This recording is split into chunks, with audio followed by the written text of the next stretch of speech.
Beaucoup de mes clients me demandent de modifier leur site internet ou d'adapter leur site internet ou tout simplement de créer un site internet tout neuf avec une interface d'administration, alors soit que ce soit un développement sur mesure, soit un WordPress administrable, etc., peu importe, mais on me demande souvent une interface d'administration permettant de modifier le contenu facilement.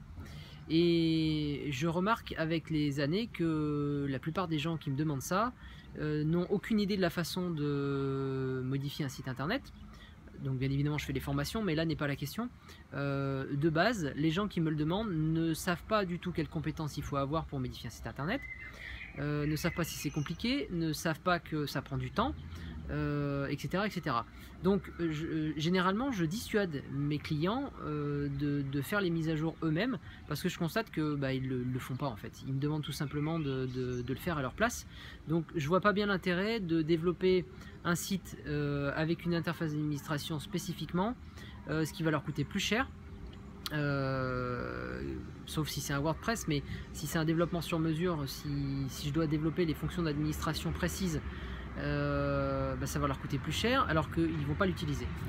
Donc on va faire le point rapidement. C'est pas une question qu'on m'a posée encore une fois, mais c'est quelque chose que je constate, et même si c'est pas un besoin exprimé, je me suis rendu compte au fil des années que c'était un besoin réel. Donc je voudrais expliquer à toutes les personnes qui veulent mettre en place un site internet le fonctionnement d'un espace d'administration.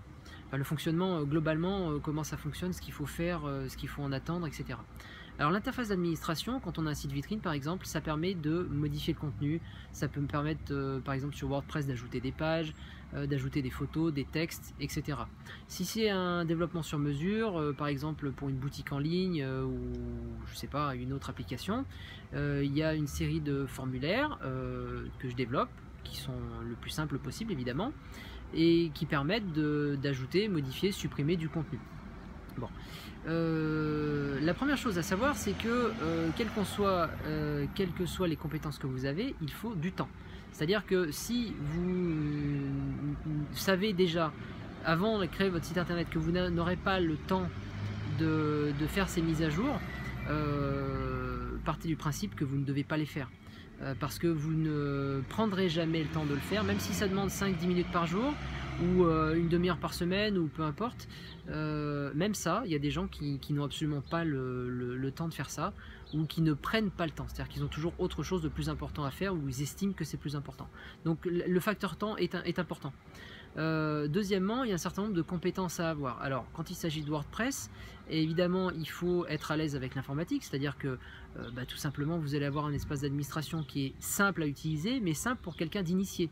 Donc, je fais les formations qui vont avec WordPress lorsque je crée des sites WordPress, mais ça n'empêche pas qu'il faut apprendre à le faire. Donc, il faut dépenser du temps pour apprendre à le faire. Il faut pratiquer, essayer, voilà, et puis s'habituer à l'environnement.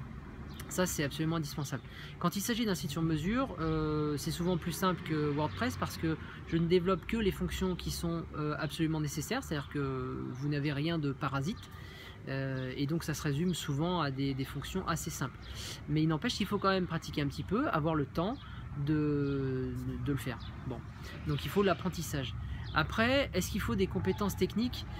Pas énormément. Je dirais que à partir du moment où vous voulez mettre du contenu à jour, quand c'est du texte, des photos, des choses comme ça, que ce soit une interface WordPress ou une interface sur mesure, il faut quand même un minimum les bases du HTML. Ça, j'ai dit dans une vidéo précédente, et il faudra que je fasse la vidéo complète de formation sur le HTML.